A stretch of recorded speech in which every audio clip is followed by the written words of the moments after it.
You're about to listen to TADPOG. Tyler and Dave play old games. It's a comedy video game podcast. We would like to stress that the hosts are not experts and are really just very crass commentators. Seriously, this is an explicit podcast that happens to talk about video games sometimes. So please enjoy this pretty okay podcast with Tyler and Dave.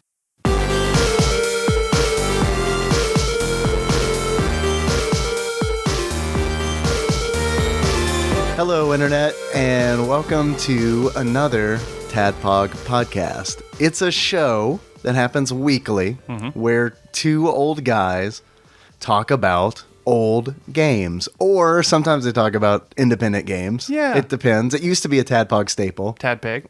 It is. It's a JADPIG. Josh and I talked about this on the episode we recorded on Donut County, and I said, it's perfect because Josh and Jacob, they both start with J. Yeah. So it works out. So pretty much these have been JADPIG episodes. Get that new logo ready to go. It's a very lazy alteration of the logo we currently have. It is a Post-it note over the J. Right. And it's just like Tyler's hair is colored. No hair is added. Yeah. It's just like changed to darker brown and then like the beard. Thank you. Thank you for being like brown. It's brown, Dave. Brown is my hair. Brown is my hair. Hello. Hello, I'm Jacob. I'm brown Jacob. is my hair. We got Jacob here of wolf fighting fame. Hey, what's up, guys? We're going to talk about a little game called Into the Breach. Yeah, it's a little game and also, not so little a game. With a big heart. It's a little game with a big heart. Yeah. Well, it's a big, empty heart? It's a big, tentacle, evil, looking heart. Okay. Yeah. But it's there. Like a heart tattoo that you pick off the wall kind of thing. Yeah. Where it's like, I'm 19 years old and I feel like I would like to present myself as a badass. Yeah. I would like that heart with the tentacles on it. But I please. still want a heart. But right. Yeah. Because deep I'm down. only presenting myself as a badass, but inside I'm exactly. a soft teddy bear. I haven't graduated to full chest monster logo tattoo. So we're gonna start small and true to my heart. There's got to be someone out there that has a chess piece of the monster logo. Yeah, we can find it right now. You want to see one? Kind All of. right. But this is not gonna take long. Oh well, let's try this. Hey Siri, show me a photograph of a monster logo tattoo chest piece. Let's see how she does. I don't think there's any way that's gonna happen. I couldn't find any matches as library.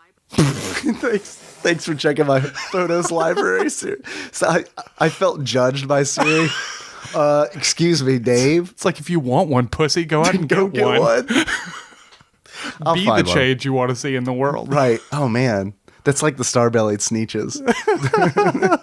That was it. All the time. The ones that got the stars on there, it was just chess pieces. Yeah. Oh, man, we should reboot star-bellied Sneeches. I got this. All right. I'm Okay, going to go good. home and get this script cranked out. Perfect. What, do you want 150 pages on Star-Bellied Sneeches? Oh, I thought you were gonna try to make me like a deal, which like $150,000 gonna buy you out. of the. It's like, yes, please, man.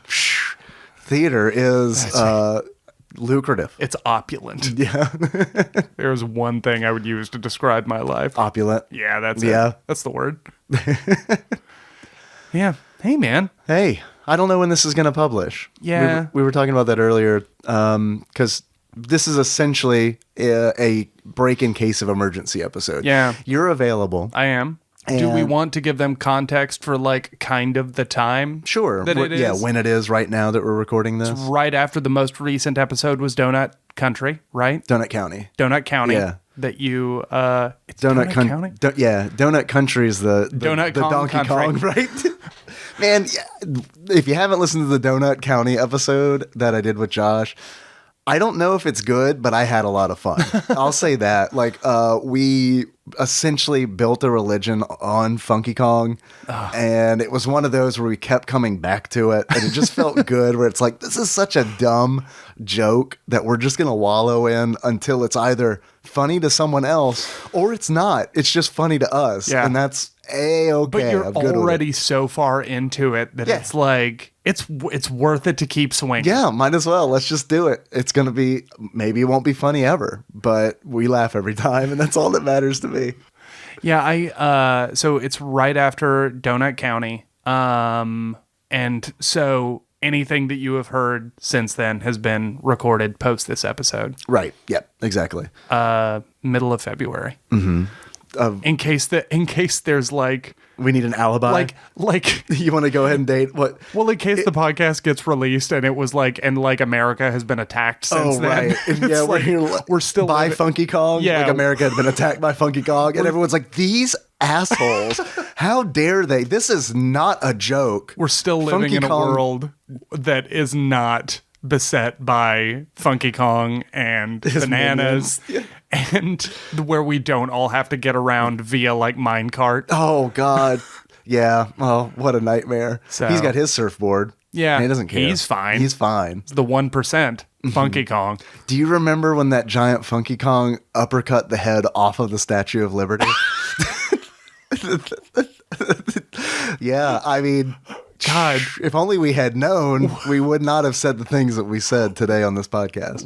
and he like grabs a giant mic and is like, if it weren't for this podcast, dudes, Oh man, that would be like at least good that would be a huge moment press for Tadpog. Yeah, the biggest moment for Tadpog. If as history books were Yeah. rewritten, Oh man. that they were the reason that source. America fell under enslavement of like essentially claymation gorillas Pre-rendered 3D graphics. is because of a podcast.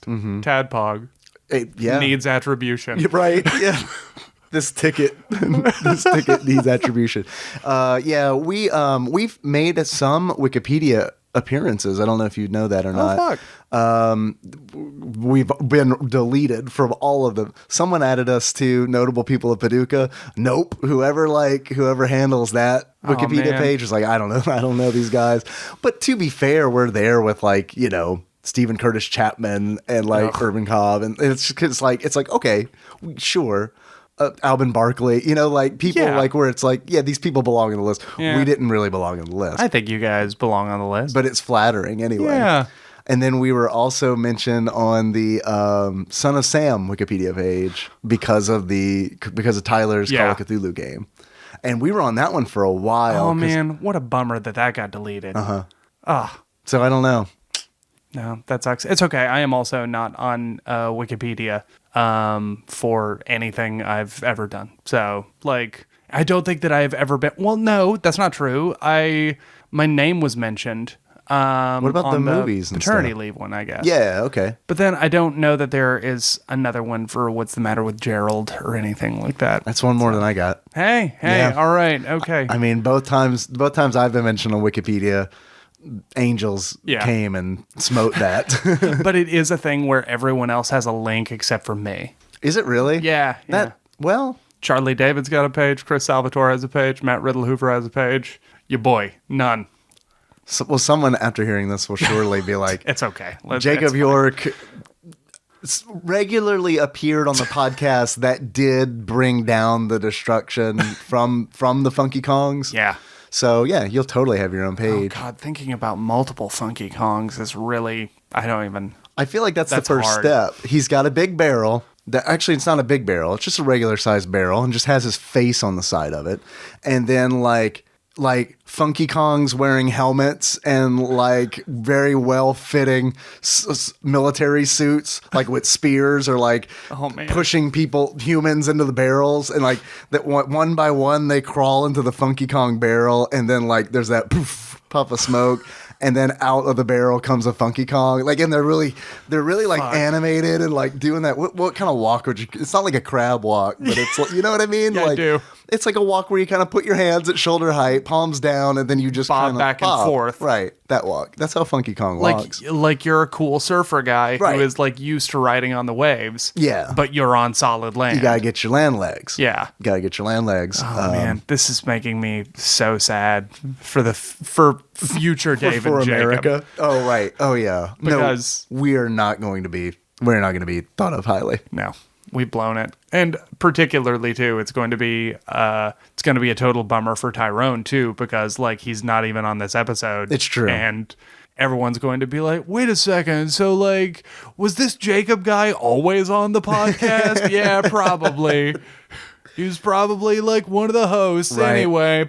Yeah, it sucks for everybody. Yeah, it's a bad situation. But I like to think that because Tyler's not on this episode, like he'll be saved. well, he's kind of like the hero. He's kind of like the one that they kind of forget about. You know what I mean? Where it's like all the Funky Kongs forget about him, and then like he comes around at the end, like with a shotgun, just like blowing Funky Kongs up. I hate to put that image in everybody's head, But like desperate times call for desperate measures. sometimes you got to shoot Funky Kong in the back of the skull. Sometimes you got to do it. That'd be a lot of teeth. Because like when I think of Funky Kong, I just think of like teeth. Well, I sent you And that. shades. I sent you that picture that I took from at Funky the Kong?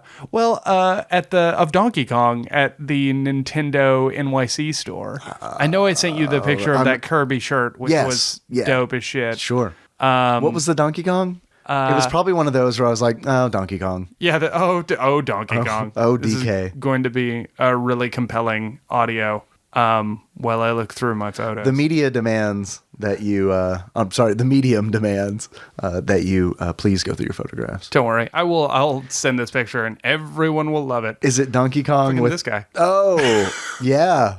Yeah.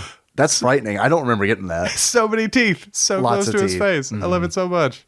But then, I got that guy there. Yeah. Yeah, Toad. My It boy was- Toad. It was very sweet. It was a good time.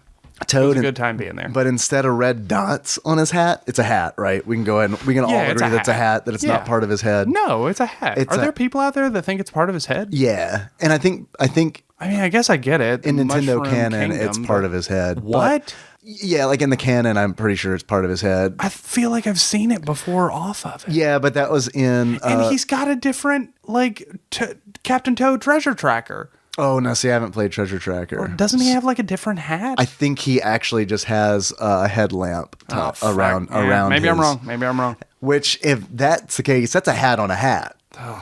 Yeah. Okay. All right. Maybe it's part of his head. So I don't know. But in the Super Mario Brothers Super Show, he 100% takes it off of his head. Yeah. And uses it, I think, as a hang glider. So we can all agree that that's probably enough. Yeah, that's canon. That's enough. I would say it's nothing from that cartoon is canon. No, I think that only the cartoon is canon and the video. Oh, games everything aren't else, canon. right? The thing that the cartoon is based on. That is what that's makes the bullshit. more sense to me. Yeah. Because, like, think about it. Just think about it. King Koopa, though. Let's break this down. I was actually thinking about that the other day. If we have time for me to go on a dalliance about Yeah, let's do it. Super Mario Brothers, that On a video game podcast? I know. Get the fuck out. I really look at because of Super Mario Brothers 3, my perspective on the Mario Brothers has completely changed. Whereas essentially, Did you just play Super Mario Brothers 3 recently? No, or- but when people said, "Oh, Super Mario Brothers 3 is a play," the idea of I it, gotcha. because it starts with the curtain opening and Right. all of the. When you said that it's a play, my eyes got wide, and I was like, "Did they make a play out of Super Mario Brothers 3?" And I never heard about it. No, sadly. But then I caught up to what Yeah. you're actually saying, right? The So that- game itself exactly is a play. and that basically that everything continues to come back to Super Mario Brothers 1. Yeah. Super Mario Brothers, which is the only legitimate act of heroism that Mario did, and then 2 is a dream, and then 3 is a play, and then everything after that is just Takes place somewhere else. Well, no, that it's some sort of performance, that all of it is performative, that it is not I just don't know that What's real, man? I don't I don't take Bowser seriously as a bad guy. He's a goof. He's just a total goof. Well, and he's been a goof and for then you so long. play as him in Super Mario RPG, and he's very good. He's like, I think Bowser is the closest he's ever been to King Koopa in the Super Mario Brothers Super Show. Like, he's never been closer in video game format than in Super Mario RPG, because he's just like, he's not like evil. He's like comically evil. He's, you know what I mean? Yeah. Like, and like everything he says is kind of like corny. Yeah. You know, and it's like, okay, yeah, this is like, yeah. Okay, It's he's a goofball. performance of a bad guy. Right, exactly. As opposed to being an actual bad guy, which King Koopa, who apparently like just wants to breathe fire on you, just wants to jump on you. Whereas Bowser wants to do that stuff, but he also wants to like wear a suit. Yeah, he wants to feel handsome sometimes. Yeah. And I think that he just wants look, I'm not trying to defend the things that Bowser has done, because clearly I think we can all agree that he's done some really heinous things. He's not a good guy. Right. But and I am not defending him. I'm not defending his actions. Do you think he's evil? But I think he just wants to be loved. Yeah. And I think he just wants to be loved. And also, like most villains, I think he's the hero in his own story. Mind. Yeah. Yeah. It's just that his mind is really warped. incumbent. It's reptilian. Yeah. He's a lizard. Right. You can't hold it or a against him. turtle or some kind of combination His of the culture is different than ours. Right. And we should respect the turtle culture. Yeah. And or we don't. So anyway, all of that is just to say that I don't know. It's probably a total fool's errand to try and like look at the video games and be like, give me story consistency through all of the Super Mario world. But you don't want that? I don't do know. You? I don't want that, but I also too I look for it. Yeah. Yeah, I want to like. By virtue of the fact that, sorry, did I make you looked at the... I did. I was just going to edit it out, and then you referenced it. It's in forever. Hold up. Well, no, I'm going to take a giant pause. Oh, okay, perfect. Okay. The truncate silence will get rid of that. There's no such thing as... No, but I mean a giant pause for you to be able to edit around if you want to. No, it's all good. We don't edit. That's true. But yeah, I don't know. I think that the human mind wants to find connections, and I feel like I'm sure that whenever people sit down to like, even whenever they are designing like Super Mario Strikers or Mario Tennis or whatever, they think to themselves, okay, how does this connect to Super Mario World? Well, like what relationships do all of these characters have with each other? Sure. And those characters are based off of their past reactions. Sure. And their like past experiences. Yeah. And those past experiences are the other games. So it is kind of about like, how does this connect to Super Mario World? It's fun to connect. And how is it different from his relationship, Mario's relationship with Bowser in Super Mario World, and his relationship in Super Mario Odyssey, where at the end they are kind of like, yeah. But yes, spoilers for Mario Odyssey. But you know that the story is not why you play it. But where they're kind of like, what? Not friends, but they're not, being antagonistic at the very end. Sure. So I don't know. Anyway. Yeah. So let me ask you this question. Yeah. Oh, where do you fall on the whole Zelda timeline thing? Is that a thing that, because like from everything that you're saying, it sounds like that's a thing that you would love. Do you love the Zelda timeline? I essentially do. I think that there are things about it that I'm really interested in. I do like the idea that I think Breath of the Wild did a wonderful job essentially tipping its cap to the idea of this has happened so many times before and this will happen so many times after this. Right. Like we are in this loop and it is important that the hero of time wakes and rescues us, Yeah. So I do think that I don't know that there is a specific timeline, but I don't know. I think it's interesting. That's why I don't like to think that they're connected, because it's like one of those where it's, and I know I've said this is not my original thought. This is something that I heard and I wish I could remember where I heard it. But when I heard it, I was like, yeah, like that makes total sense to me. It's like The Legend of Zelda is a legend. It's a legend. And it's the same story that's being told but there are incongruities. Is that a word? Yeah. Wow, I nailed it. Yeah. All right. We'll edit it out so I don't have that lack of So that confidence you don't there after it. question yourself. But it's just like one of those things where it's like... That it's the differences are the storyteller's differences, not the story's difference. Right. And like, because of that, I feel like if they're all connected, then it's no longer, it's impossible for those two to be together at the same time, where it's like, it's either a legend that's being told, it's the same story that's being told over and over again, or they are connected. And it's, I don't know.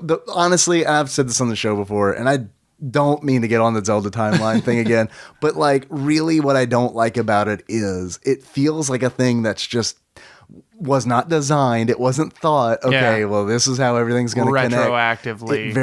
It feels retroactive. Like, oh, people want this thing, and we'll sell more Zelda games probably if we do it. So, but I see that. But I also think that there is something to, from a writer's perspective or from a creator's perspective, I do think that there is something to being able to look back at your past work and seeing connections. And I totally think you're right that it was not part of the plan. And maybe, but I do think that like being able to see patterns emerge, I think that there's nothing wrong with that. And that might lead to a different story. That might lead to a story that does connect everything. But I get your I don't think there's and I can see, like, I don't think there's an issue with like past projects you've done influencing future projects, but it's like, it's the retroactive stuff where it's like, come on, we know the development story of Link's Awakening. Yeah. Link's Awakening was just like a fun little side project that was being worked on. And then they were like, hey, this is actually pretty good. Yeah. You know what I mean? It wasn't like one of those where it's like, oh, and now we're going to do it differently because no. There's deep meaning to this. Yeah. And it's because another thing I don't like about the timeline is, man, sometimes video games are just video games, and that is okay. Like, I don't need deeper meaning from every game that I play. You know what I mean? And it's like, I don't want it from some games. Like, it's fun to think about, like the Super Mario Brothers stuff that you were talking about. Yeah. That's really fun to think about, but I don't want any of it to be like ever like acknowledged by Codified. Nintendo. Right. Because it's like, is that I guess that it feels like that is your problem. Your problem with it is not that the timeline exists, it's that Nintendo is trying to profit from it. yeah, I mean, I get that. It's kind of both, honestly. It's like not just that Nintendo's like trying to profit on it, but it's like one of those things where it's like, oh yeah, some people made this up, and it's kind of like, you know how I felt like Lost was being written? Yeah. Where it's like the writers like just go to the forums and like see the fan theories and be like, all right, that's it. You know, we're rolling with that. Like, I don't know. It just seems slimy. I get it. I don't know, but I also think that there is, you were talking about video games don't need to have a deeper meaning, and I totally agree with you. I have been playing a little bit of Bloodstained Curse of the Moon. Yeah. Because it was free on Xbox. I like that game a lot. And so I have, kind of enjoyed it. It is not my kind of game. You don't like curses? You don't like moons? I don't like... You prefer blessings and suns? Yeah, it makes sense. Absolutely. But it has been fine, but it's just been something that I've kind of like, I can turn it on and play it for 15 minutes and be fine. And it's short and I understand it, but it is just not my kind of game. I love that. I love that game, and I love something that's happened because of it, or I assume it's happened because of it. Do you know the background of like why that game exists? Mm-mm. That game, that 2D version, is a Kickstarter stretch goal. When the Bloodstained game was kickstarted, that was one of the stretch goals. If we reach X amount of dollars, there will be a old school Castlevania style. I didn't even know that there was a Bloodstained game. Yeah, it got pushed back after Curse of the Moon came out, and I have heard, I don't know if this is true, I can't, this needs accreditation, right, for sure, but it's one of those where it's like, Curse of the Moon was so good that they were like, we need to work on this. We need to work on the 3D game a little bit more. Yeah, because I mean, it was like, it got a lot of attention. Yeah, because it's really well done. And when the main game got pushed back, it was kind of like, are they doing this because like they didn't feel like the main game did as good of a job delivering as this Yeah. 2D game did. That's awesome. Yeah. And it did its, like, as far as like marketing goes, Curse of the Moon did its job because it's like, yeah, now I want to play the main game and see what it's about. So, oh man, thank goodness they hit that stretch goal. yeah, I know. I mean, I had heard about it because I remember like seeing the Kickstarter being like shared on Facebook and stuff. And I'm pretty much done backing games on Kickstarter because I've been burned like a whole bunch of times. And it's like, I know Oathbreaker Blake has brought up before where it's like, it's not like the game isn't going to come. You know what I mean? Like if you don't kickstart it, what's to stop you from just buying it when it comes out? And it's like, yeah, I guess that's right. But it's fun to kickstart things sometimes. Well, and if people don't kickstart things Then don't get happen. made. Right. Yeah. And I think that like that is something, you know, I was the only game Kickstarter I think that I've ever given to. I may be wrong. But was that, The Alfred Chicken MMO. No, it's not Blade Runner, but it's the like D&D version of Blade Runner. Shadowrun. Yes. Thank you so much. You're welcome. That I gave to that. Nice. And that was really great. Mm-hmm. And I felt I'm glad like that you a did certain amount of pride. Yeah. Whenever, you know, I would see people talking about how good it was. Right. It was like I had a little part in making that happen. I believed in that. Yeah. Yeah. And I do think that it is, I don't know, I like it for video games, but I also understand your perspective because people have just been burned so much by, you know, fucking vaporware. Yeah. And I mean, it's not just video games. I've backed a few tabletop rule books. Yeah. And I haven't been burned so bad on those. They've all been late. Like every single one of them has been like no less than a year late. And it's one of those where it's like, well, whatever. I'm kind of just buying this book because I think it's a cool concept. Yeah. And I'm looking forward to reading it. But I'm probably never going to run it. You know, it's just kind of like one of those things. But like the video games, like I want to play that shit. I want to play that shit. Exactly. It's different because I don't know. It's just different. I feel like a lot of I know I mentioned it last time I was on, but I really think you would love Blood, Sweat, and Pixels. That book by Jason Schreier. Yeah. I really think that you would love it. See, I was confused. 2 of the games on there in that book are done through Kickstarter. And hearing the way that the way that Kickstarter allowed them to work on these games and still like pay for their kids to go to school. Sure. It made me want to invest more. Yeah. Yeah. It was, I think it's a really good book. I think you would enjoy it. I was confused because the last time you were on talking about it on Minute, I think it was, I was doing the show notes for that and I was looking for like a Kotaku article. Oh. I'm so glad you said article because every time I call an article online, I feel like the oldest person on earth because it's like, this isn't, I call it an article because it's professionally written. Yeah. But I think most people just call that a post. That's bad.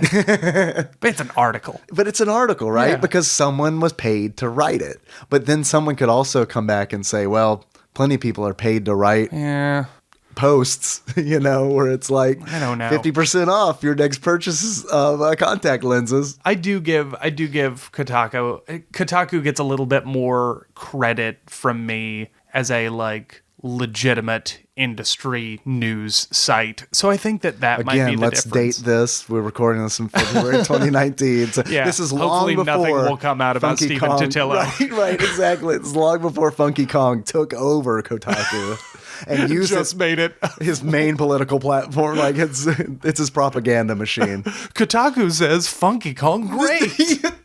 Too many teeth? Not for us. 5 bananas up.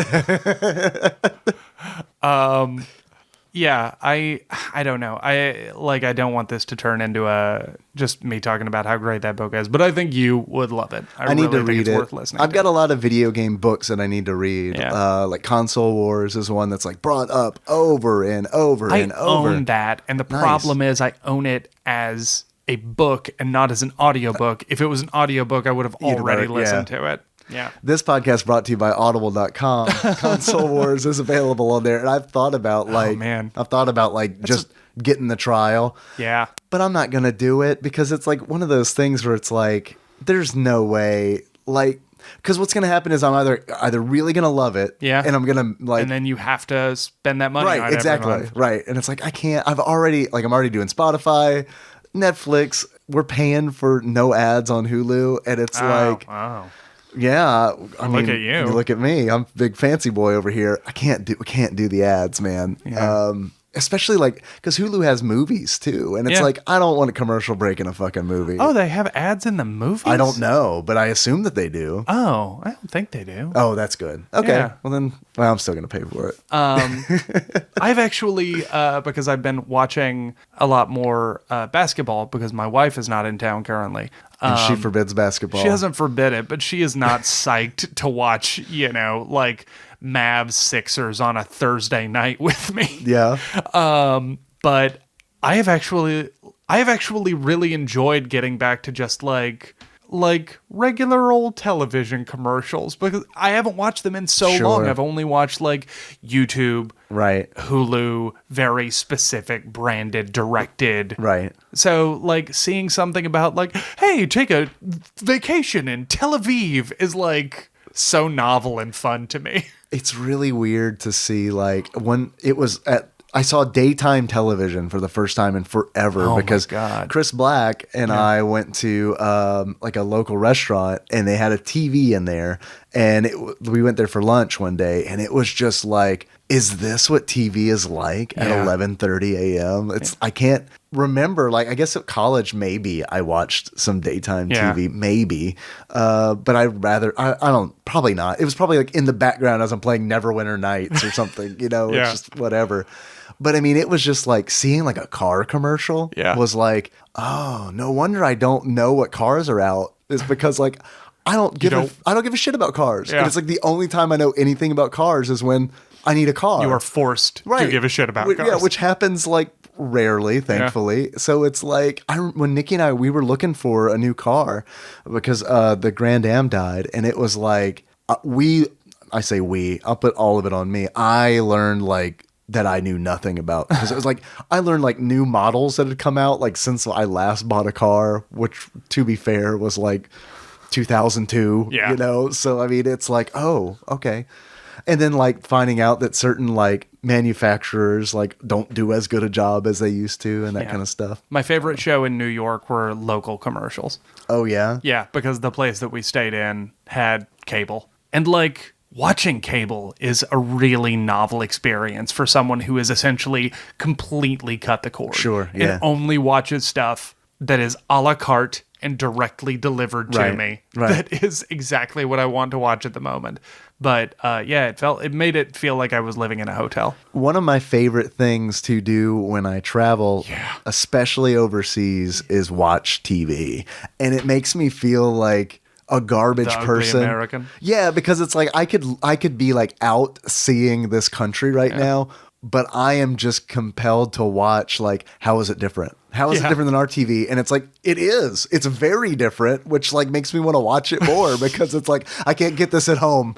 I need to watch. I gotta watch it. Like I remember being in a hotel in Germany and flipping through the TV at maybe like 6 p.m. I found this show where there was this big, massive hill that like went down into a valley, and on top of the hill they had naked people strapped into giant hamster balls, and they were just rolling them down the hill, and it was just like, what is this show? Is this just a segment, or like do they do this each week? We're like, come back next week while we push down the cast of The Apprentice down the hill. We'll see who wins next time. Right, they'll take on our champion. Right, and it's like, is this like a sport in Germany that I didn't know about, or what is it? And then like going to like when Nikki and I went on our honeymoon in Spain, like the TV, like the late night TV was like all these like interactive game shows and stuff where it reminded me of, do you remember like when we were in college, like commercials for ringtones? They all, my God. Yeah, they all looked like that. You know what I mean? Yeah. But they were game shows where it's like you call in. It's essentially like HQ, but on TV. And some of them were luck based, and some of them were trivia based. I assume I don't speak Spanish, but Yeah. you know, you kind of pick up on what's going on. If there's CCC. yeah, right. If there's like a photograph, a historical looking photograph, it's in multiple choice. It's like this is probably trivia. This is trivia. I speak Spanish now. Yeah, I don't mean to brag, but Un poquito. yeah, right. Man, let me tell you there's probably nothing in the world more terrifying, even like a Funky Kong invasion, than renting a car in Spain, not speaking Spanish, driving around, getting stuck at a toll booth, and trying to explain like that. You don't live here. You don't know what you're doing or where you're going. You're lost. And it's just like, yeah, it's an adventure. That is great advice. It's great advice to be like, yo, keep change on you for toll booths. Yeah. Just do it, just in case. Just do it. Because it's like it was just, we just kind of turned around and like stopped at a gas station. And I kind of like was really upset for like 2 minutes. Like, you know, just like that feeling of like, it's one of those where it's like, it's just a reminder where it's like, you are a long way away from anybody other than your wife that you know or could help you out in a situation. Yeah. You know what I mean? No one here will protect you. Right, exactly. In Spain. And go back to Paducah. Yeah, go back and watch their late night television. But please stop by their McDonald's on the way, because that is also a thing that I absolutely 100% have to do. I did that when I was in Mexico. Like I would too. I've never been to Mexico, but I would totally like. And now I need to go so I can check out McDonald's. I have only been out of the country once, and it was to go to Cancun for spring break, my senior year in high school. Spring break. Yeah. And we had a great time. And I've never been out of the country since. It's a total bummer. I want to go to London so bad. So bad. I'm very jealous of Go to London. It's money. Money. But like, sneak on a ship. Oh man. Getting like a little cargo cart. If only. I'm not bendy as bendy as I used to be. Like when I used to sneak into into railway cars. You used to get in trouble for that all the time. All the time. Yeah. Well, you know. Fuck. Should we talk You want to talk about Into the Breach? I mean, I guess we can. Let's do it. Jacob, do you hear that? Yeah, man. What does it sound like? I do. It sounds like a bunch of mechs stomping over the seas of New York to fight the rampaging hordes of Funky Kongs. Right, I was about to say, are the mechs piloted by Funky Kong? They're saving us from Funky Kong. That are burrowing out of the earth like the giant insectoid Funky Kongs. Hands up to the shoulders like cool surf dudes. You know what? I would absolutely. This is a challenge. It's a mod. Yes, I want a mod to Into the Breach where you're fighting Funky Kongs. So get on it. Life's a breach. Yeah, but I didn't come up with it on the spot. It was 100% the name of the Twitch stream that I did. Still, you came up with it. I just wanted to reuse the joke because that was one that I typed, good. And I was like, I'm just gonna bask. Hey Henry, come see how clever your dad is. By the way, also, since you brought up Henry, it'd be funny if he walked in right now. How funny are you? Okay, what do you know about Funky Kong? Oh shit, all my humor is based on this. There's context. I don't know that there has ever been a more pure laugh recorded than on the Minute episode when you told me about him. About you saying you'll have to put your shoes on and him just dropping it. That shit was so funny to me. It killed me. My favorite thing about that story that I told you on Minute about Henry was that I had told you that story prior, but I left out the very end of the story on purpose because it's like I figured that it would get you better if you like because you'd already heard the story, so you're essentially pretending that you're not like lying like, oh, this is the first time I've heard this story, but for the sake of the show, it's a performance of a conversation. Right, exactly. Yes. And then so that last little bit was like completely new, and I was like, I hope this catches Jacob off guard. Shit, I thought it was so funny. I thought it was so funny. Of course, I hear the mechs coming over New York wasteland to fight the Funky Kongs, which of course ushers in a segment that we like to call Dave Reads from Wikipedia. I thought you were going to keep going. I was like, it's like inspirational. All right, that's probably good. I'm doing this thing now where I tell you to do it. And then Okay. all right, now we can all get. How many bars was that? Into the Breach, everybody, is a turn-based strategy video game. Which we hope you did not want to hear us talk about. Yeah, for the last 42 minutes. It was developed and published by Subset Games, consisting of Justin Ma and Matthew Davis. It is the studio's second game, following FTL: Faster Than Light. Fuck the light. Fuck the light. That's the missing LCD sound system album. Fuck the light. It features writing by Chris Avallone and music composed by Ben Prunty. It was released for Microsoft Windows in February 2018 and for Mac OS and Nintendo Switch in August 2018. I played the Nintendo Switch version. Same. I think you did as well. Yep. Yeah. Did you play FTL? I did not know. Okay. I was interested in it, but I think that ultimately it just, the way that people described it wasn't appealing to me, where it was like, oh man, it's so fun. You have to constantly be like worried about every fucking thing on your ship. And I was just like, that doesn't sound like fun. That sounds difficult. The reason I ask is because I think Into the Breach is based pretty much around the same kind of concept. Yeah. Because it is like, FTL is a roguelike in space where it's like, at any moment, if your ship is destroyed, there are no save points. Yeah. So you go back to the very beginning of the game.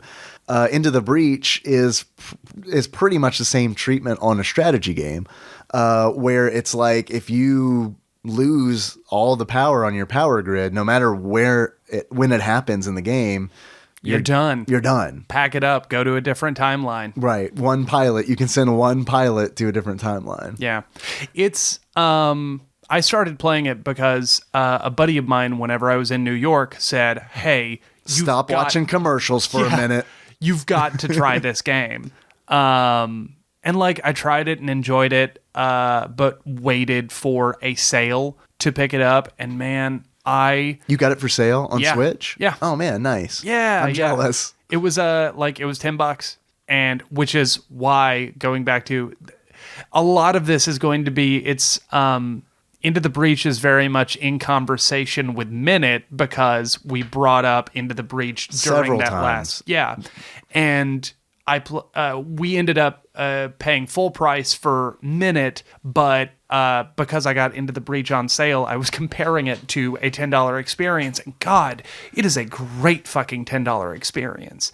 It is Into the Breach. Mm-hmm. It has so much replayability, because the story itself is not very long. It's simple. Yeah. It's very simple. Essentially, the world... There are aliens taking over the world, and you got to fight them. Right.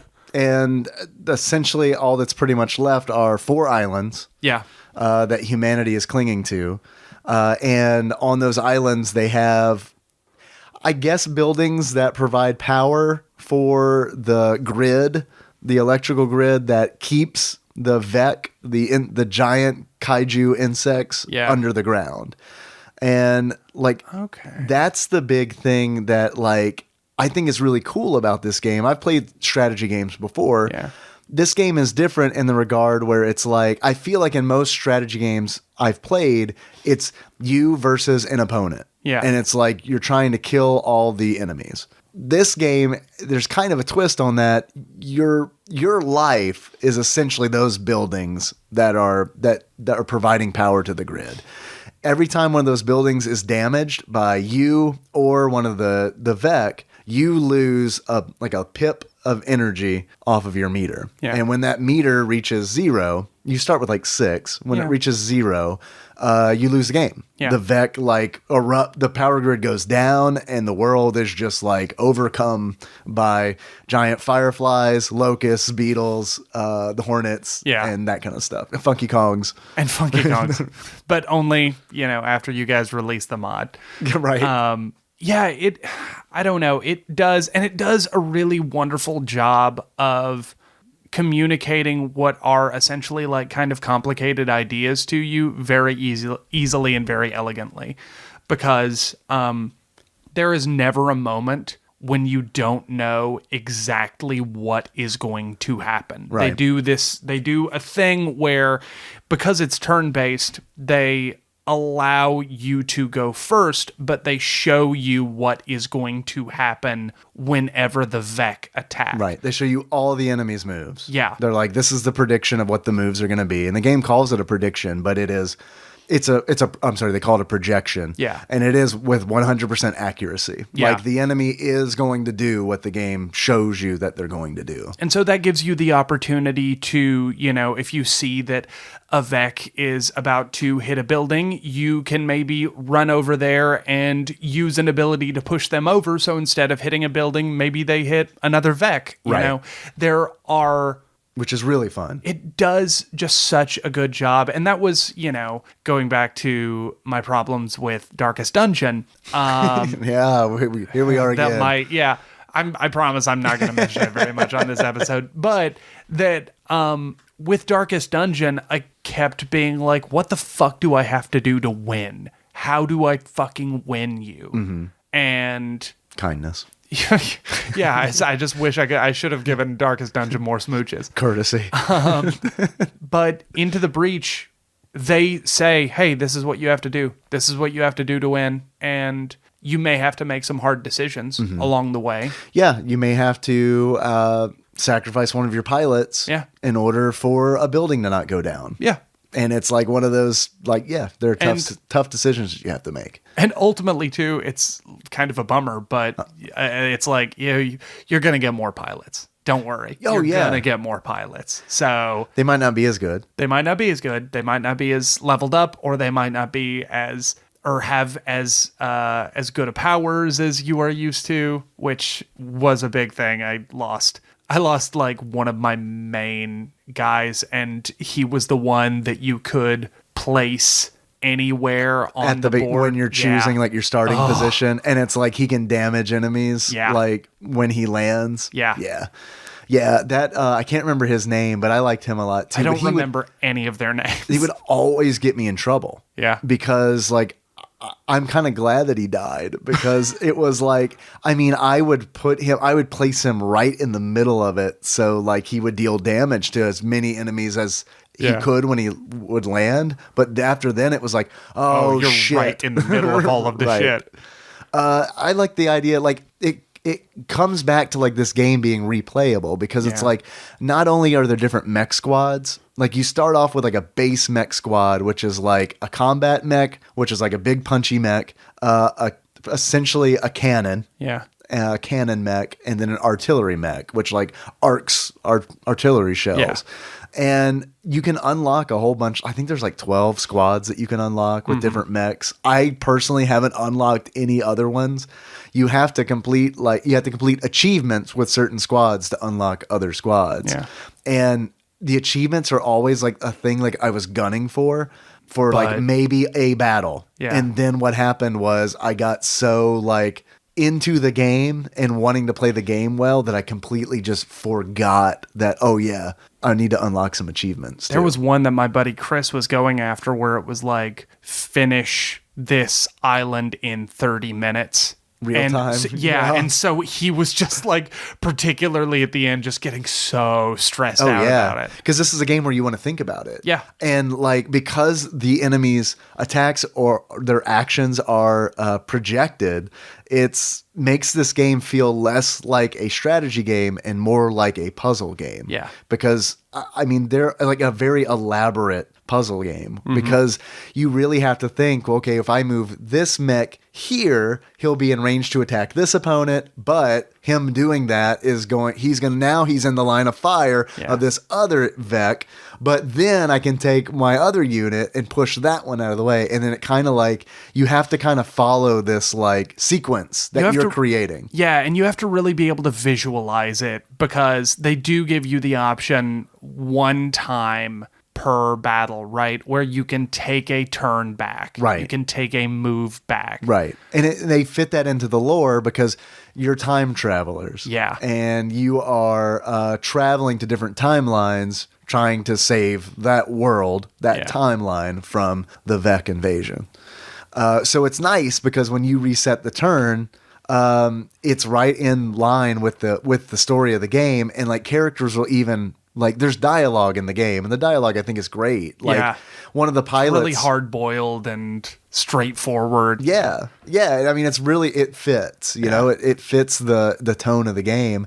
But it's like when you use that ability, like one of the pilots will say something like deja vu, or like one of the corporate leaders, I think Jessica Kern, the stern old lady, will say something like that. So I think it's really cool. I mean, and I love like when you land, when you start the game and like the mechs land, because they're all like dropped from space and land on this small map. I love that too. Like the maps are small. They're like on an isometric grid that's maybe like what?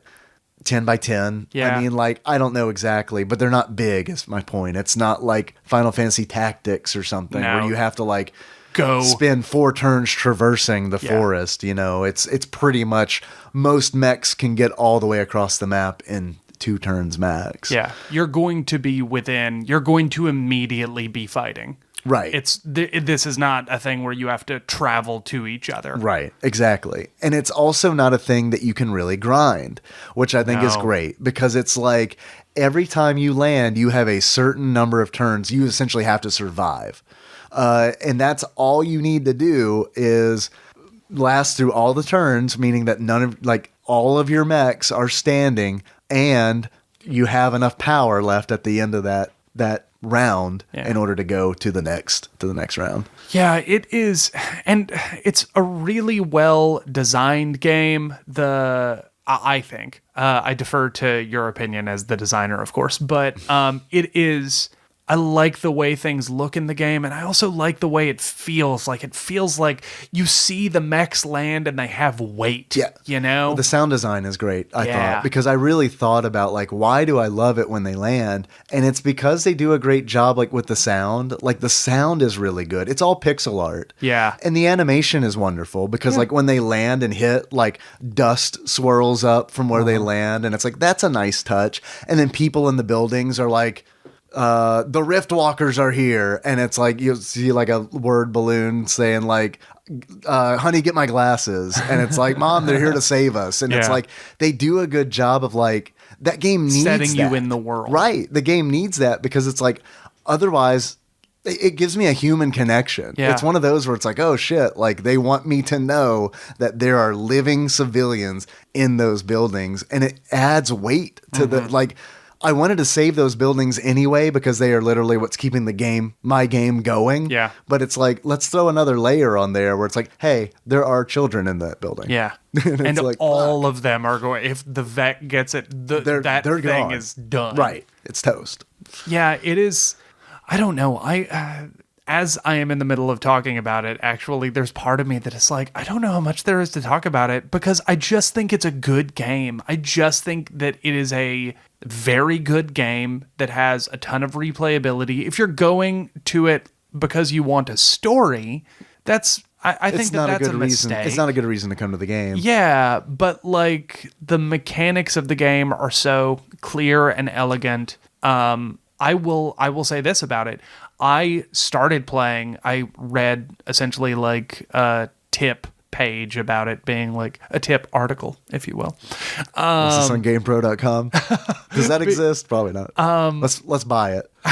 Yeah, we should. Let's buy it. I can't. I'm sure that's less than $10,000. Yeah. Which they wanted to charge me for hypercritical.com. Oh my gosh. I can't wait to be Scary Terry again or whatever. Right. Let's buy the licensing rights. Man, that would be a fucking coup for TADPOG. Yeah, that'd would be enormous. awesome. Yeah, it'd be enormous. Welcome to the hello internet, and welcome to the GamePro podcast. It's a show that we bought for $50,000. It was a good thank you for your Patreon money. Right. We've been You saving. just got your waifu picture. Right. That's a great stretch goal. $50,000 Right. to purchase We're GamePro. It's just a guess. Maybe I should get in touch with the GamePro people. I don't know. But They're probably like what? Time Warner or something now. yeah, that's AOL, true. Time Warner. It's like you're not doing anything with it. Just give it to Yeah, me. just give it to us. But I started playing initially on normal, and then later it said, "Hey, like play on easy for a while." And I did, and had a really enjoyable time playing on easy. Yeah, me too. But also too enjoyed the move up and challenge to normal after that. Same you know? here. When I finished I the knew game, what the fuck was going on. Exactly. When I played the game on easy, I streamed it on Twitch, and that was after having played it a few times on normal. Yeah. And not getting to the end. Yeah. The farthest I got on normal, there are 4 islands, and you only have to unlock 2 of the islands. You only have to complete 2 of the islands in order to enter the final Go to battle. the final battle, yeah. But I'm the kind of gamer, Yeah, I'm the kind come of on. player where it's like, I want to see all the content, and I want to keep leveling these characters up and improving these mechs. Mm-hmm. So I'm just going to just see how far I can get. I want to do all 4 islands before I do the final conflict. Yeah. Even though the game tells you the final conflict is going to scale in difficulty dependent on how many islands you've completed. Oh, I didn't know that. Yeah, like if you complete 2 islands and do the final fight, play final fight, it's going to be easier than if you've completed 3 or 4 islands and then gone into the final fight. And the islands also do that too, because it's like once you unlock all of the islands, or anytime you unlock an island, the next time you play through the game, you can do the islands in any order that you want.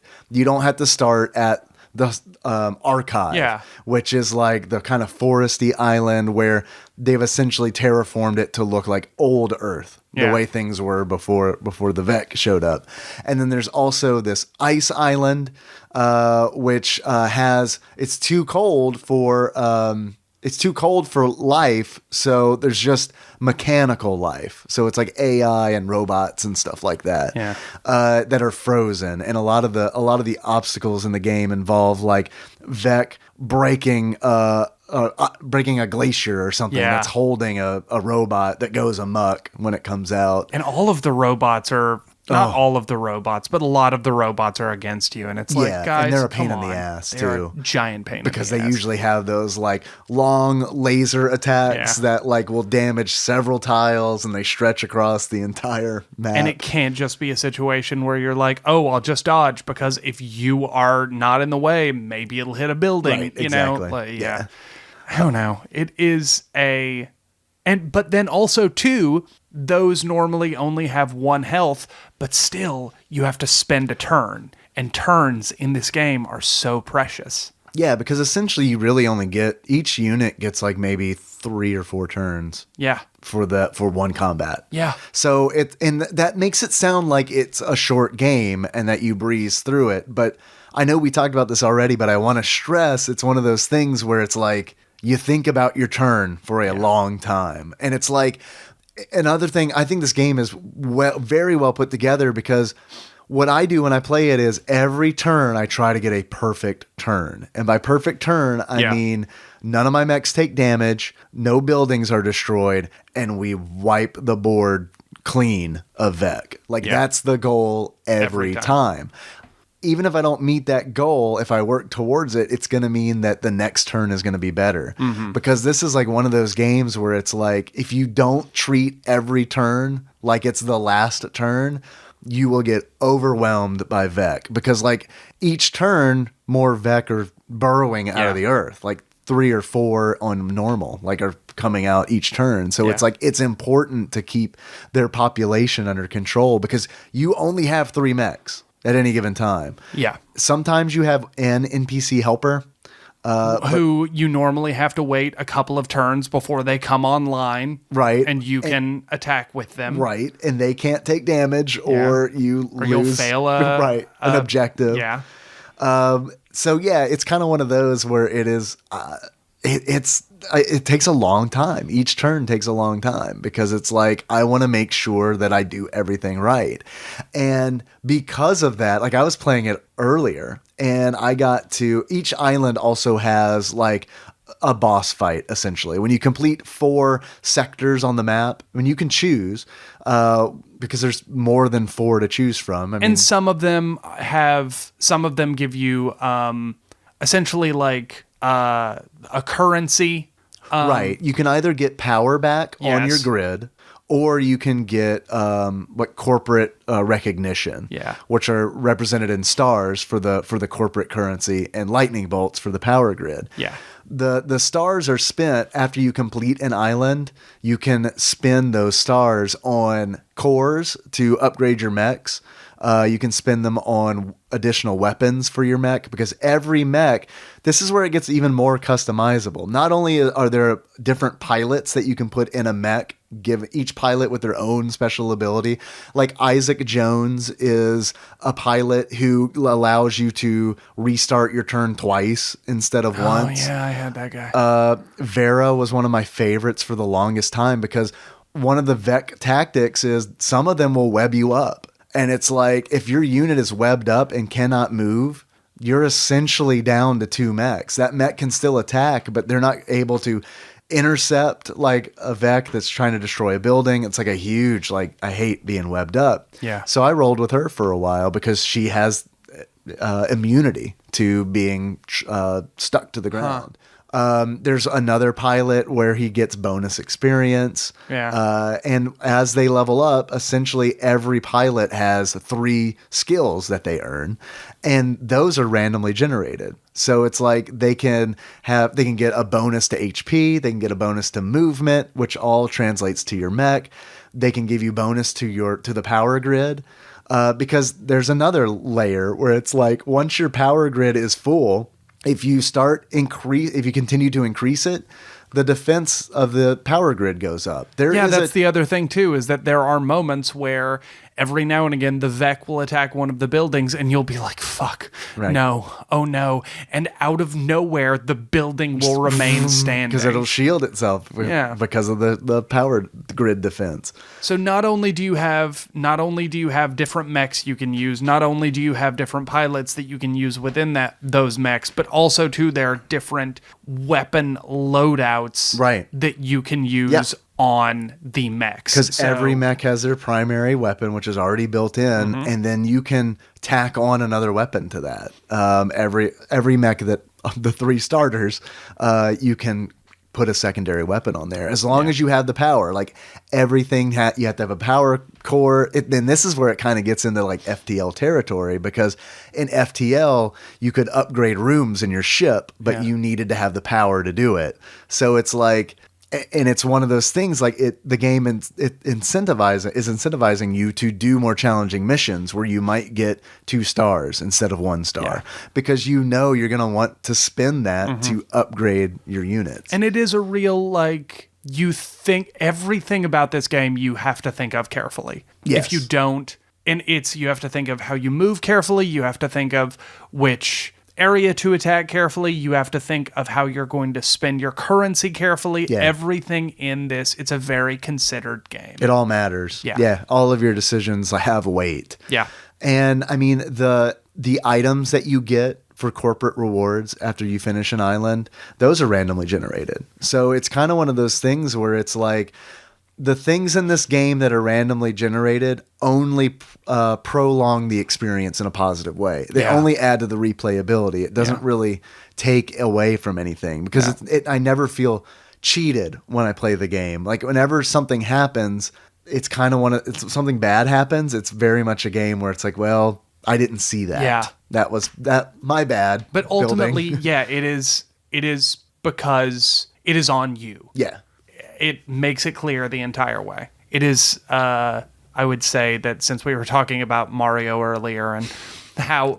The Into the Breach timeline. I would like to legitimately see that. I would too. I am interested in this world, but I also think that they do such a great job of giving you rationale for why they don't have time to talk about the world. Right. You know, because it is moving the entire time. The second that you are done saving a timeline, you are on to the next timeline. You do not have a second to celebrate. Yeah. Yeah. Because the pilots essentially say, okay, on to the next timeline. Yeah. Yeah.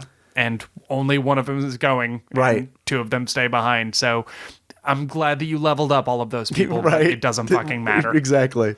But in the same way that like Mario, if you are unable to get to an area in Mario, it's like, that's your fault. Because right, you have the tools. Mario has given you all of the tools to be able to get to any area you want to get to in Mario.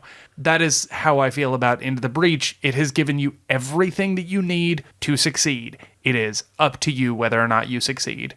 Get good, noob. Yeah. So spend 10 minutes thinking through a turn, because literally that's like today I was playing on normal and there was a fight where it's like, I know there's a solution. Like, I know there's a perfect solution to this. I just can't find it. And I did. I spent like 10 minutes and it's like, it feels good at the end of that 10 minutes where it's like, there it is. Yeah. And then I get really anxious because I'm like, don't fuck up the execution. Because it's like, you do like, and by that I don't mean like there's not you can skill do stuff involved, out of order. but it's timing. Exactly. Yes. That's the worst feeling, is when it's like, I got it figured out. And then I do the wrong thing first. And it's like, oh, Yeah. God.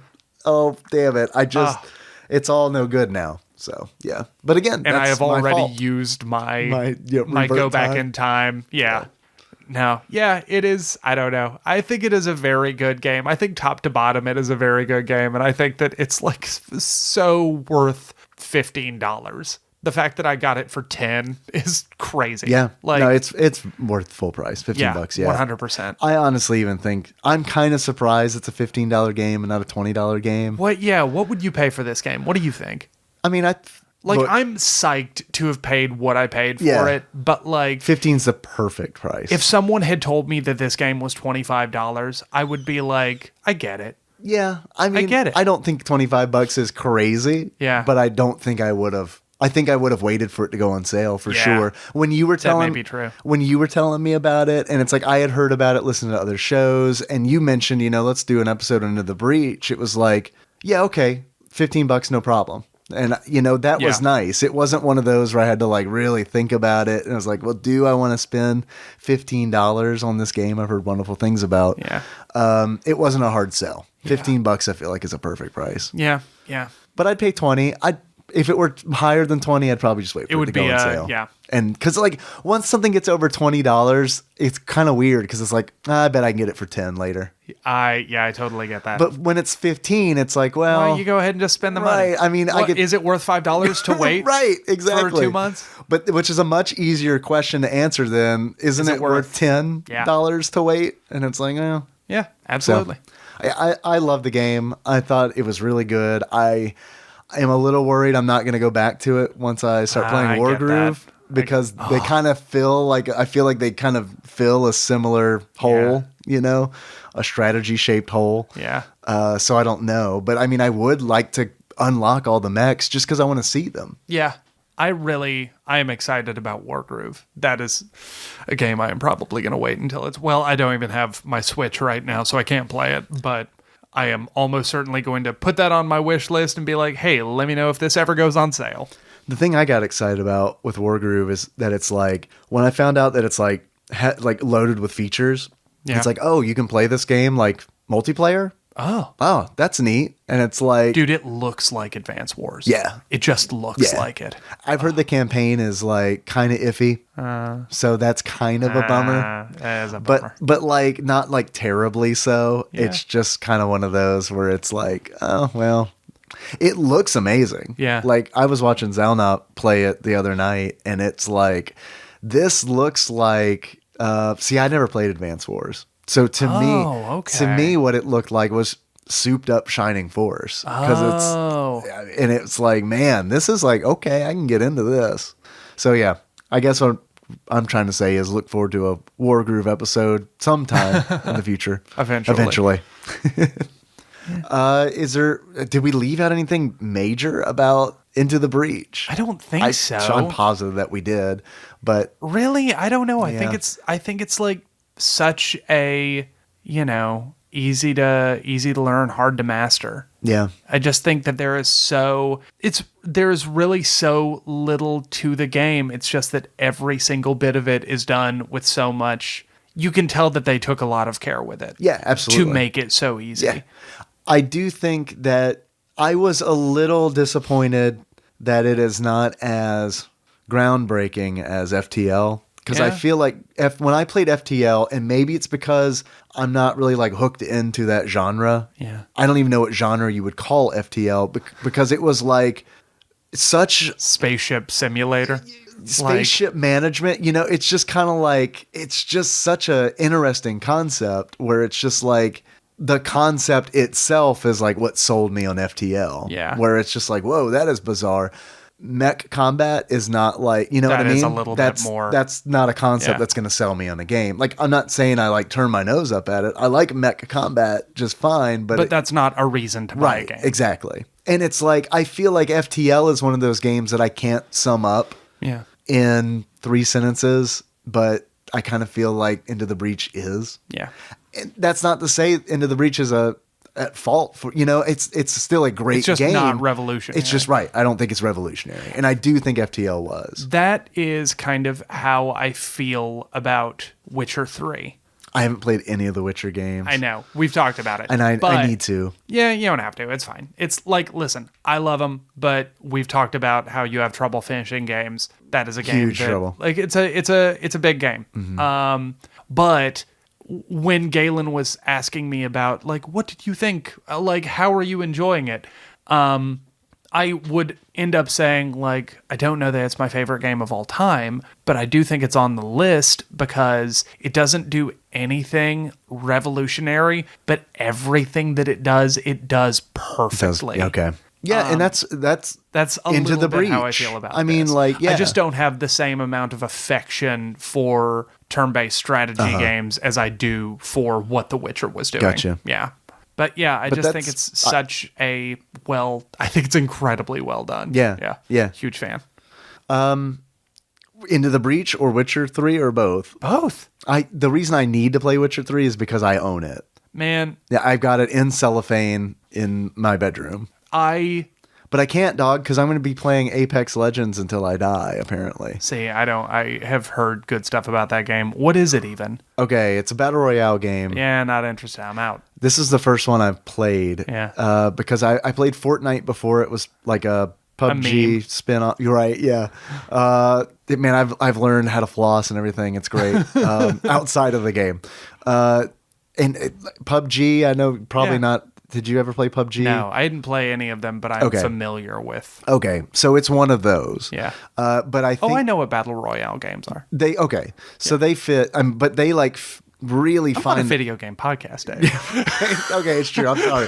All right, I was about to say, how could I explain battle royale games to you in terms of Funky Kong? I know what because they I are. feel like we could like really Call connect. of Duty Blackout. Right. Okay. I know. Right. I get okay. it. All right. Yeah. I'm sorry. I don't know why I got down. But like, it's one of those where I feel like they're hitting that sweet spot where it's like it feels friendlier than PUBG. Yeah. But it feels more adult than Fortnite. Oh, I get that. So I feel like they've found the spot. The character design looks kind of Borderlandsy, and that's fun. Yeah. I'm not a huge fan of the character design, to be honest. Yeah. Like, it's just because they all kind of just seem the same. Yeah. To me, except for the robot character. Yeah. And maybe it's just because like comparing it to like Overwatch, where it's like every character is like designed, and like it feels like they are visually styled so that they are very different from each other Yeah. while still having a relationship to each other. Yeah. In Apex Legends, it kind of feels like they're all just kind of extras from Predator. You know what I like? That's Yeah. like, I feel like that's kind of like the thing. I know it's all in the Titanfall universe. It all takes place in the Titanfall universe, Oh, I didn't realize that. which is cool. I know Titanfall 2 was very fun. Titanfall 2 is very good. Titanfall 2 was also very fun for like $8. Yeah, It went on. I guess they just had like a ton of fucking copies or whatever that they had pressed and put out in the world, but it was like so cheap. Titanfall 2 kind of came out. Like, I remember when it came out, I guess in 2017, I think Yeah. it was. Like, it hit around the same time, like, 2 other, like, big first-person shooters came out. And I just Yeah. kind of feel like it kind of got swallowed up. But, like, I The thought story is good. Yeah, the campaign was very Yeah. good.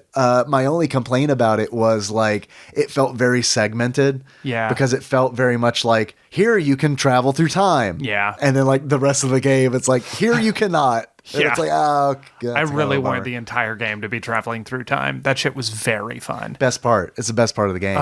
Like for sure. So good. Yeah, no, I have. That is, it does not mean that I'm going to start playing Apex Legends, but it's good to hard. know. I believe it, man. I'm bad at shooters. I am too, especially with a controller. Yeah. Like I spent maybe an hour today in training mode.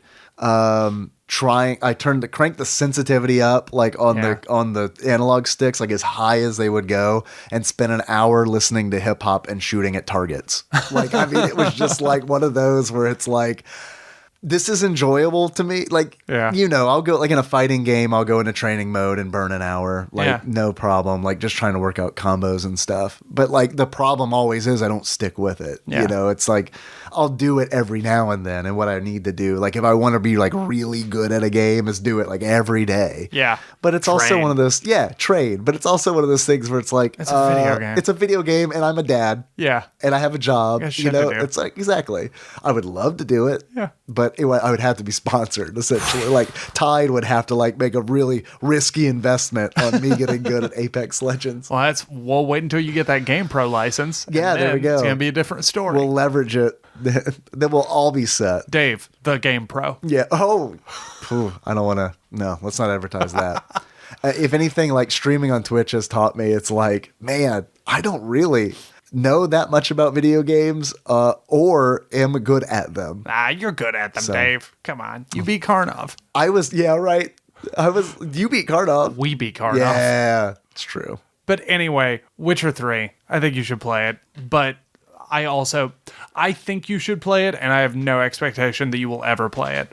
But if you do, I will call you and be like, where are you? What's the last Gwent card you picked up? Who's the last character you fucked? It is the way I feel whenever I hear people talking about playing BioShock for the first time. Yeah. I just want to call them Wow. and be like, tell me what you're doing. Tell me where you are in the game. And particularly too being like, hey, listen, just call me back and put me on speakerphone whenever you get to Fort Frolic. I just want to hear Fort it. Frolic? Fort Frolic is the best.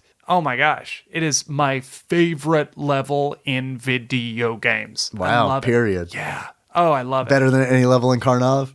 I mean, listen. I think it's just technological advancements that are holding back Karnov. If you made that shit current Today? Yeah, A and- Battle Royale Karnov game? let me breathe fire at a big stone head that gradually just disintegrated in front of me. Yeah, no, I'm into it. I don't mean to take this down. Like, I don't want to take us down like a dark path. No, don't. But I'm going to have to. All right. For the sake of the show. Are you about to tell me that Karnov passed away? No, I was going to ask you who would win in a fight, Karnov or 2099 Funky Kong. I think it's got to be 2099 Funky Kong because I feel like we've established that 2099 Funky Kong is giant, right? Yeah. So, I mean... Or can assume whatever size he sees fit. So we're talking 2099 Funky Kong. Fuck. He's like a step away from Galactus, essentially. Yeah. Funky Kong's building his power on this planet so that he can become a cosmic entity. We're that a eats planets. stepping stone. Yeah. America, forget about it.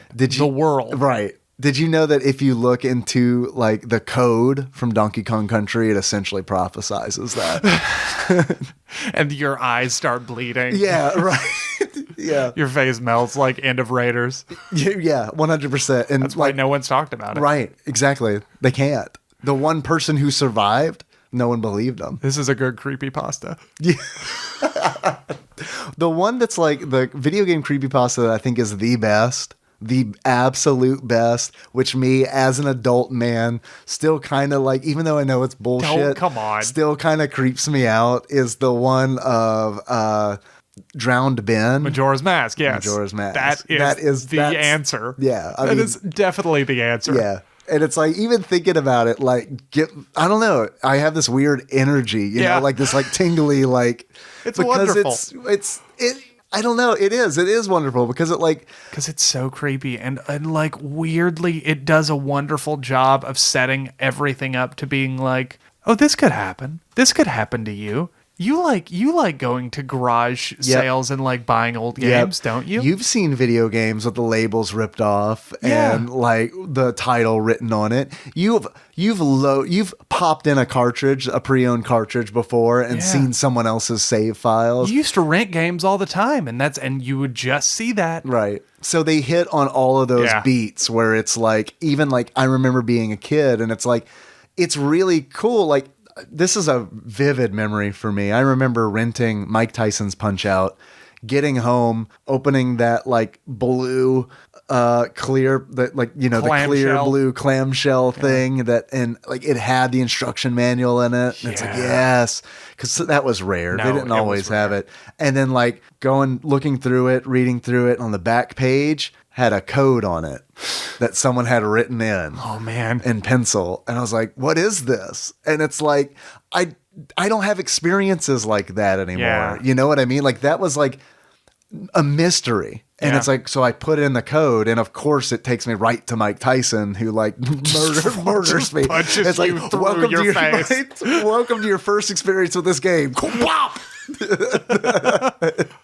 Well, I can't remember if I said this on Mike's during Minute, but it's like Spider-Man that I have absolutely insisted on not looking anything up. Yeah. I have just played and experienced it without anyone telling me where to go. Now, granted, it does a very good job of being like, hey, here's a giant flashing thing telling you where to go. Right. But still, it has been nice to just completely remove the internet from my process. It bothers me. I have trouble doing it sometimes because I know the internet is so accessible. You know, it's like I can at any time, it becomes an exercise in discipline. Yeah. Because it's like at any time I could look this up. And if I'm like, there are like Legend of Zelda style games, like Breath of the Wild, for example. Oh, man. Dude. I looked so much stuff up because it is just like, I know if I spend like 10 more seconds fucking around with this, maybe I'm I going will to figure it out, but no, if I spend like 10 more seconds and don't figure it out, like I'm going to be frustrated. Yeah. You know, and it's like, so I'm just going to go ahead and look it up. Like that puzzle where you have to like, essentially use the switch as like a labyrinth board. And it's like, I remember like, I looked at it because like I failed on that and I just was like, easy way to finish shrine, blah, blah, blah. And they were like, flip it over. Yep. Yep. That was the answer. Flip it over. I had a really hard time with that one. That was awful. But I think that I've only done like 2 TADPOG episodes in like 2 years and I'm already like, am I repeating myself? But, that is the difference between you look at the hero's journey on Galen's save of Breath of the Wild and you look at the hero's journey on mine.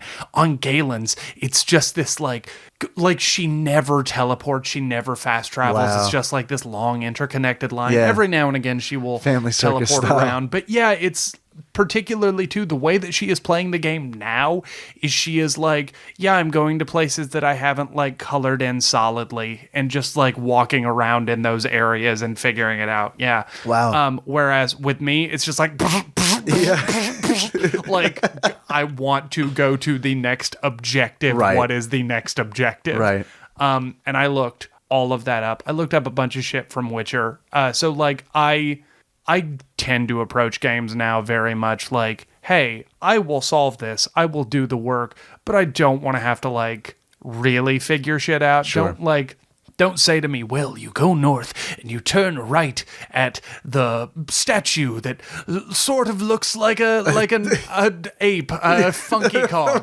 And I don't want that. Right. I just want you to show me a screen cap of where I need to go on the map. Sure. And it would actually be helpful if you could show me a screen cap of a pin on a map. That'd be great. Yeah. I have lost the ability to enjoy that kind of challenge. Yeah, no, I understand. And I think it's because of age. Yeah. Or honestly, I think it's because of the other responsibilities that come along with age. That's the real point of TADPOG, I feel, is that it's the key word is not games, it is old. Yeah. The point of TADPOG is about two men struggling with their impending mortality. Who don't work in the video game industry. Yeah. I feel like that's important too, because it's like, this is not like our livelihood. You know what I mean? Like a lot of podcasts are like video game journalists and stuff. And it's like, they're doing their own thing. Man. And it's like, that's really cool because it's like their responsibility. It ties into what their livelihood and their responsibility. Like pretty much all this for us is just extra stuff. Yeah. So it's like it's just kind of a non-expert opinion on or commentary on things. Yeah. So, and God bless them. I need video game journalists out there on that wall telling me what is worth and not worth my time. Right. Because they spend their time because I cannot spend all of mine. right. Yeah. Yeah, exactly. God bless them. Anything else about Into the Breach? Yeah, man. I don't know that it has achievements, but I don't know. I imagine it does probably, like on the Windows version or Steam. Like, Yeah, it probably does. Yeah, probably. It has in-game achievements that you use to unlock the squads. oh, well, those, yeah, but they don't have like fun, clever right, names. Right. It's just They're like, just do like, this do this. thing. Right. It's very, Congratulations, you did it. It's very utilitarian. Yeah. Very much like Into the Breach, where Yeah. it's like, look, we don't have a lot of time for frivolous things here. We got to like we didn't save the spend world. any time naming. Yeah, right. Who has time Go. to name something? Giant insects are literally trying to eat us. It's a good point. I don't So. even know. Like, if my child were born, but in the midst of like a giant insect invasion, I would probably be like, we're going to hold off. Yeah. We're going to put a pin on this. Let's figure it out in a second. Right now, I got to get in my mech. I got to fight Funky right now. Where did the mechs come from, do you think? Like, are they like one of the corporations built them or something? Like, I know they're coming through time. I don't think that... I don't know. I don't know that one of the corporations built them because they... Each island is run by a corporation. Yeah. I feel like we might have failed to have Yeah, said we that. might have skipped over that. I don't know where they are from, but I do get the sense that the first ones that you get are old. Yeah. That they're kind of like rust buckets. Yeah. I kind of get that feeling too. And I yeah. don't know if it's because the game told me that. I can't remember. Or they just like feel that way. But they definitely feel that way. Yeah, yeah. But anyway. I guess that's it. Yeah. I think it talked about my boy Archimedes. He was my favorite pilot. He's like a robot. Yeah, that I remember that guy. He has the ability like D&D 3.5 spring attack style where he can move, attack, and then move. And it's Yeah. like, man, that is mobility very is helpful. like, yes, extremely rare. So, and Henry Kwan, who can like, he can avoid, he doesn't take occupied squares into consideration when he moves. Like he can move through enemies like they're not there essentially. So he's really good in like a combat mech because he can get himself in positions that other mechs can't. Yeah. And I love all the pilots is really, that's a really nice touch that Yeah. they had to the game. So Well, and also it's a bummer when you lose one. When someone dies, you care. yeah, because when a mech loses all of its hit points, the pilot dies. The mech is fine. will come back next game. Like it's pretty much done for that round. But yeah. Well, you can heal them, but That is you know. true. And you can get like passive abilities and stuff. Like, man, I had, you know how they'll show you where the Vec are going to emerge? Yeah. And you can choose the block. You can move a unit On over top that of tile and you can block them and that unit will take damage. Your unit will take damage. Mm-hmm. I picked up a passive ability called like underplating or something like that. So no damage was taken wow. when you blocked That's a awesome. Vex spawn. And it was a game changer because Yeah. everything became about block those spawns. Yeah. Like, do whatever we can to block those spawns because fucking awesome. they're free. So Yeah. there a bunch of layers to this. This is game. a very good game. It's layered. This is a very good and it game. is a very good game. It is very much worth $15. Yeah. Worth your money, worth your time. Absolutely, totally, 100% recommend it. And particularly something that if you are not the kind of person who is able to frequently buy video games, and if you are into this kind of game, it feels like something that you'll really have the ability to just like play the shit out of. Yeah, I think you could get a lot of mileage out of this game. Yeah. For $15, And you could get a lot of mileage out. and it will still be fun. It won't be something that you're like, oh God, I gotta beat this somehow. Right. Like, I think that you will still, if you enjoy the challenge, you will enjoy it throughout because Yeah. it will keep changing. And there are 3 difficulties. Yeah.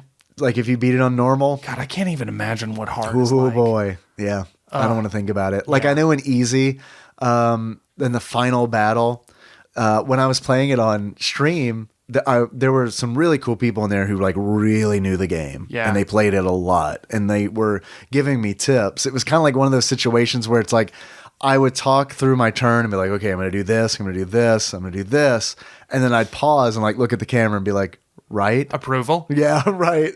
And it's like they give feedback. And Yeah. it's like, oh, okay, I hadn't thought about that. Oh, that's so interesting. So it was really cool. Like this is a game I totally feel like you could get a group of people together and yeah. really figure it out. Like if everybody's paying attention, they could offer suggestions. Where Yeah. it's like, well, what if you block that spawn first and then, do this? Yeah. There's just in every A move. war room. Yeah, a war room. Yeah, essentially. So That's fun. yeah. And because of that, I mean, I had a lot of perfect turns because every turn was very like thoroughly thought out and like peer reviewed, That's awesome. Yeah. So, Jacob, thank you so much for being here Of course, at this indeterminate time. at this, right. Whenever we are before the rise. before or after. Before we close it out, I have a few questions for you. Yeah, I buddy. normally would ask Tyler. Oh. But if Tyler were to give this game a beard Okay. that sums up how you feel about it, Okay. what kind of beard do you think he would give it? I think he would give it like a steampunky mechanical beard. Oh, like the That- beard itself is mechanical? Yeah, like the Okay. beard itself is Like has like a pipe or something coming out of it? well, it's I just see it as the you know how in Reboot about how the bad guy had that just like really square jaw. Yeah. It just looks like that, but a beard Okay, all right. on top of a regular human's face. Okay. Yeah. All right. Which might or might not have a real beard underneath it. Yeah. Probably not because the sunlight Probably couldn't not. get to it. Yeah. Because you got to have good sunlight, I think, to grow a beard, right? I mean, that's It's like- always been my It's like experience. grass. Yeah. I go outside and lay Right. out every day for at least 30 minutes. I haven't seen the sun all day, so that's why I can't do the beard. It's too cold outside. Yeah, it's way too cold. Jacob, Yeah. Jacob. if Tyler were to give this game a pair of glasses that sums up how you feel about it, what kind of glasses do you think he would give it? I think he would give it a clutch of alien bug eyes that he is just wearing atop That's really gross. his face. Yeah. Yeah. So it's a gross game? Well, no, it is a gross game in, certain parts where you punch the Vec and then they just like, yeah, exactly. They Right. do that. I don't know how else to describe it other than like, I don't know. I don't have an explanation for it, but it's just kind of like jazz. It just felt right. So Yeah. I went with it. well, and I'm anti-improvising right now. It's like, explain yourself, explain your decision. Baby. Hey, man. Come on. You just got to feel it. Yeah. Come on. Ooh. Yeah, I've always referred to Eyeballs. you as the Miles Davis of video game podcasting. That is very true. Please change your Twitter bio. The Miles Davis of video game podcasting. Don't at me. Hashtag dab. Hashtag dab. Hashtag dab. I keep trying to come up with like a good video game pun for bitches brew, and I can't. I can't Oh, can't wow. come up Yeah. with it. Yeah. I was trying though. I was working on it. Give us a call when you get it. I got that going for me. You're like 3 years down the line. Yeah. Episode like 700. You're just gonna hear me like blah blah blah. Deeply confused. It would have been great if you had actually had it right then. Yeah. Yeah. Fuck. Yeah. Again, I'm anti-improvising you. I should have been yes-anding. Yeah, it's Sorry. okay. It's all right. It's Sorry. okay. I haven't been trained in the arts. You don't have to be. You know what? Acting is the easiest thing in the world. No one gives a shit. Come on. Are you kidding me? Just get up there and say, oh, Is that how you do it? I'm Macbeth. I have feelings. What an idiot I am for having feelings. You know what? Acting is when so you put easy. it that way, it really gives me a new perspective on Shakespeare. Yeah, absolutely. Yeah, why do we That's all have feelings? Fuck them. That's all Daniel Day-Lewis does Yeah. all day. Oh, I like oil so much. Oh, I'm sad my kid's gone. I drink your milk Milkshake. cup. Yeah, that's it. Milk cup. Milk cup. I do like a milk cup. I do like a nice milk cup. It was Paul Thomas Anderson was like, it's milkshake, Dan. And he's like, oh, I'm an idiot anyway. Rolling. A good Daniel Day-Lewis impression. I mean, hi, I'm Daniel Day-Lewis. Oh. Doing a super cool face with it also. I know, I wish that everyone people could see won't it. be able to That's see. okay. Sorry. They can visualize it. Just imagine Jacob doing a Daniel Day-Lewis face, and you got it. Imagine Daniel Day-Lewis. There is you go. Really what it looks like. Yeah, you know what? When you did it, I was kind of like transported to like his room, I guess. You know, His room, which looks like your room, It looks, yeah, but it's his. it's very weird. Yeah, it's like a very nicer version of this room that we're recording this in. for Daniel Day-Lewis's Twitch stream.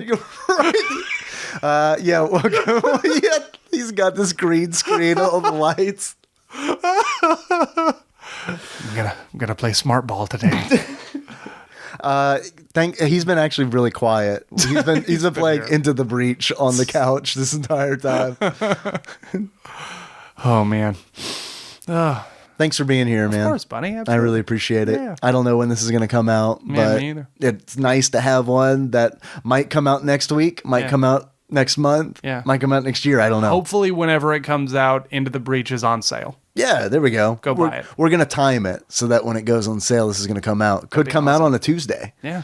The moment I get that notification, it's Ready to drop. every time it goes on sale, I'm going to publish this episode. So it'll be like traveling in time each time. All right, we got to redo the podcast where we pretended that we've traveled through time to record the podcast. We are traveling through time right now. I mean, we are, whether we like it or not. Just by virtue of recording it now and never knowing when we are going to release it. Right. We're time travelers. travelers. Yeah. All right. Well, that's cool. I feel awesome now. Yeah, fuck yeah. Thanks for listening, everybody. You can find us on iTunes and Stitcher. You can also find us on YouTube. Executive Bruiser Janie, thank you very much. She uploads our past episodes on there that are no longer on the RSS feed. Uploads our past. So she does. Man, time travel again. And also, hey, we're on Facebook. You know how to use that. Just search for TADPOG. We're on Twitter. You can find us, just search for TADPOG. And we're on Twitch. Just search for TADPOG. They're catching up to me on Facebook. Maybe by the time it comes out, they will have already surpassed me, but it does feel inevitable that they will surpass me. So, go like TADPOG and just get the mountain even higher for me to surpass eventually someday. Or like Jacob's page, Nah, too. fucking no one. Everyone who listens to TADPOG who was going to like my page has already liked my page. It's over. Well, that's how I feel. I have every time I plug it at the end of episodes, and I'm always like, oh, maybe I'll get 1 or 2 likes out of it. Fucking nothing. I'm glad that you said whenever you plug things at the end, because I didn't ask if there's anything that you wanted to plug. A lot of it had to do with the fact that I don't know when this is coming out. Oh yeah. But where can people find you? Jake Hopster on Instagram, Jake Hopster on Twitter. Jacob, you can go to tinyurl.com/Jacob York to get to my Facebook page. Tiny But also, Facebook page. Also, too, there's one other thing. If you're interested in liking it, that I guess I'll mention here. I'm part of a film collective that is just starting called Mirror Box Films. Is Mirror Box one or two words? 2 words. Yeah, and they're doing some really cool stuff over there. Go Cool. like that if you're into movies. Cool. I didn't know that. I'm going to check it out. Yeah, please. I posted about it on Facebook here, I don't know, a little bit ago. But Okay. yeah, but also too, I am on Facebook so little now. Me too. Like On purpose. Yeah, and I do not think that, and I mean, far be it from me to like get up on a high horse about social media, because I really love social media. Galen like hates Twitter, hates Facebook, hates all of it. And I am very much like, no, your social media experience is the one that you deserve. You create the world on social media that you want. But I don't buy into that. See, well, I buy into it on Facebook. And I buy into it on Instagram. I do not buy into it on Twitter. Just like you're talking about curating your feed and stuff? Or Yeah. What? Okay. But also too, like, there are some times that I'm hesitant to say something on Twitter just because I don't want like the ravaging hordes to come after me. Because every time I've even been like a celebrity has replied to me, it has become too much for me within like 15 minutes. When does that happen? Fucking like several years ago, like, I don't know, Chad Ochocinco retweeted something that I wrote. What? And That's it awesome. was like, there was, oddly enough, talking about Daniel Day-Lewis. That is not a joke. That is not a... Oddly enough, talking about Funky Kong. So, but yeah, and it's within like 15 minutes, I was like, how do celebrities put up with it? I guess they turn their notifications off, but like, this was before you could turn off notifications for people that were not following you, Sure. or people that didn't have a blue check mark or whatever the fuck. I was just, and so much of it was just like, you're dope. And I was like, please take me out of this conversation. You don't need to at me if you're talking to Chad Ochocinco. What are you doing? Like, all that I ask is a little basic internet literacy.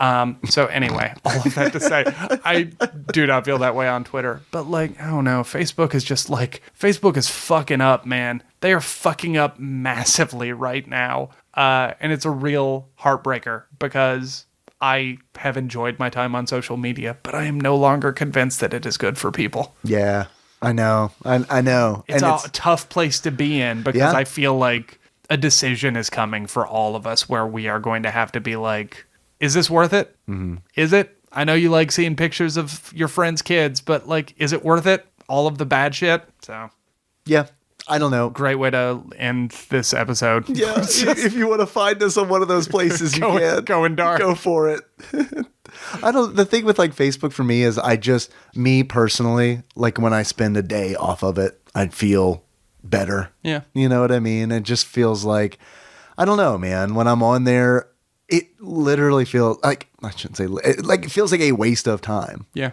It does. Cause it's like, I'll get sucked in and it's like, it doesn't feel like when I play a video game where it's like, this is like, I don't Where know, it's stimulating. objective-based. Right. Yeah. I mean, There's no objective to Facebook. right. I mean, I'm being just as productive one way or the other, but I mean, I don't know. I feel stimulated in a different way. Yeah. You know, so my big problem is I stay on there for too long. And I also like, what's been nice is I've taken this new approach where it's like, if I'm not online and someone sends me a message at this point now, that's just an email to me. Yeah. It's like, I'll see it when I get online, Yeah. you know, which is, I guess. So that means I need to text you more me. as Yeah, opposed to, yeah. okay. No, if it's something that Good to know. like you want to talk to me about like immediately, text Okay. me, because otherwise I'll just see it whenever I log in to Facebook or something. I haven't gotten to the point where I haven't turned notifications off. Yeah. That's why like when you DM me on Twitter, like I get a notification and it's like, oh, okay. But like Messenger and stuff like that, yeah, I'm not. All right. I'm not nearly as active as I used to be. Good to know. So, and I missed your post about Nah. Mirror Box Films. So I'm glad that you told me. Yeah, it's cool. Like, I don't know if anything, but whenever this is released, who knows? Like, we might have some movies to talk about, but we'll see. We'll see. May or may not be Funky Kong based, I'm guessing. I mean, I cannot comment. All right. Okay, I cannot excellent. confirm nor deny. But it does involve Daniel Day-Lewis Yeah. and Ocho Cinco. It involves Daniel Day-Lewis, Ocho Cinco, and The Rock. and definitely a surfboard. Yeah. Daniel Day-Lewis plays the surfboard. Yeah. And Ocho Cinco plays. Nah, wait. Yeah. Maybe not. Yeah, probably not. We'll go no. Yeah. Daniel Day-Lewis plays Funky Kong. Yeah, it's like an Eddie Murphy movie, but with Daniel Day-Lewis. He just plays everybody. Plays everyone. Yeah. Oh, man. DDL as, like, Donkey Kong would be so good. I would love it. Yeah. I would go to that in a minute. Yeah. If I found out that he was in the Sonic the Hedgehog movie, it would make me feel better about the Sonic the Hedgehog movie. Oh, man. Yeah. What a get that would be for That'd them. be pretty great. They need to straight up own that movie is a comedy, and I think people would kind of start chilling the fuck up about it, because it's like, it does look super disturbing, but like when you look at the cast and like, Jim Carrey's involved, it's like, well, this is not. Is Jim Carrey going to be Robotnik? Yeah. Huh. Yeah, right? I want to see like, that. That works. It did work. I don't know if it still works. Yeah, I'm that's curious true. to see. That guy is in a hole. Yeah. Yeah. I don't know how he's ever gonna get out. It probably but I'm not- sure that he would be like, "No, man, you're in the hole. Right. I'm doing Right. fine." Yeah, exactly. But if he were in a hole, I doubt it's the Sonic the Hedgehog movie that's going to get him out of there. Yeah. You know who I'd love to see play Dr. Robotnik? Who? Is Steve Martin. Okay. And don't tell him anything. Like, the director is not allowed to tell him anything about Dr. Robotnik. He just has a name to go on. That's actually what I want. I want the Sonic the Hedgehog movie to be Essentially improvised. right. But well, yeah. I mean, they get a script. Yeah. But they don't get any like. It's people who have they don't know who Sonic the Hedgehog is. Day of. Right. Yes. We're going scene by scene. You don't have to memorize more than 3 lines at a time. Right, exactly. And no one's allowed. It's kind of like when you are called in for jury duty and they interview you. Like, they ask you questions. They're like, do you know who Dr. Robotnik is? And if they like can't come up, like if they start naming like a surgeon or something, they're like, you're in. So it's not But based if they're on like, well, I don't agree with him putting bunny rabbits inside mechanical bunny rabbits. You're out. That's no, thank you. Scratch off. Yeah, juror number 20 is excused. Sorry, Sandra Bullock, you're out. I want to live in a world where Sandra Bullock is dying to be in a Sonic the Hedgehog movie. Total Sonic, loves Knuckles. Yeah. Begging to play Knuckles. I hope Knuckles is in this movie. I bet he won't be in the movie because they're counting on a sequel. Well, do you think Tails will be in the movie, or do you think I they're think Tails holding will on be to in the Tails? movie. I hope Tails is in the movie. I think Tails is going to be in the movie, and I think that the plan is going to be whatever. If it's a success and they release number 2, then it's going to be the same teaser poster as before, but with Knuckles on the other side. Oh. Yeah. All right. Okay. That's what I think. I don't know anything about it, but It sounds like you kind of do. that's my call. Well, it depends on when this gets released. Maybe I do. Oh, this whole time I've probably been hurting your feelings. Think about it. I can't say anything, Yeah. but let me say some things. All right. Okay. Let me just make some eyes at you about how fast I'm going. Yeah. You are wearing a blue sweatshirt. All right. You heard it here first. The only other thing I have to say is that we do have a Patreon, patreon.com/tadpog. Give them money. I just published a post today of Tyler and I with When? our waifu pillows. Oh, I'm sorry. The day that we are recording this. At one point. Yeah, at some point It in was the past. previously published. Yes, right. Yeah. And I'm not planning on taking that content down. So if you want to see photographs of Tyler and I with our waifu pillows in a professional-ish style photo very funny. shoot, then I urge you to give us $1 and check it out. I like the one where you guys were doing the wolf. The wolf pack, that was a Tyler idea, and it was Yeah. like, that's a winner. It was. Yeah, he mentioned it, and I was like, yeah. Yeah, works. of course. Why didn't I think of that? Yeah. So, yeah. Very good. And that's it, man. Thanks again for being on. Of course. Happy to do it. Our theme song is Moves by Sycamore Drive. A link to that can be found in the show notes at tadpog.com. Jacob, how would you like to close it out? Why don't you pick? I picked last time. In the spirit of the Vec, let's close it out as... I cannot remember his name. Oh, man. Zorak from Space Ghost. Okay. It is Zorak, Yeah. right? I mean, it took me I had to really reach way back in there. Yeah, because you are the only one you remember. What? Yes, it's Zorak, it's Brack, and it's Moltar. Right. Okay. And it's I'm trying to think of Zorak, and all that's in my mind is, my name is Mango, and I like to... It's yeah, Brack. So, All right. so until next time... Tropical Capricorn. I need locust sounds back behind there.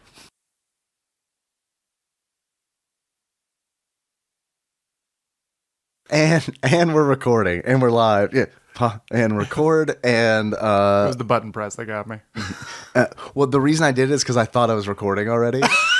Yeah, that's exactly why I pressed it the way that I did, because I was like, oh shit, we are not recording. And it's yeah, now we are. So everything that would have been really bad. That could have been we just recorded a podcast, talked and about then, Into the Breach. Oh man, I forgot to. You know what? Let's just roll right into a second episode. Yeah, let's just right. Let's talk about Spider-Man.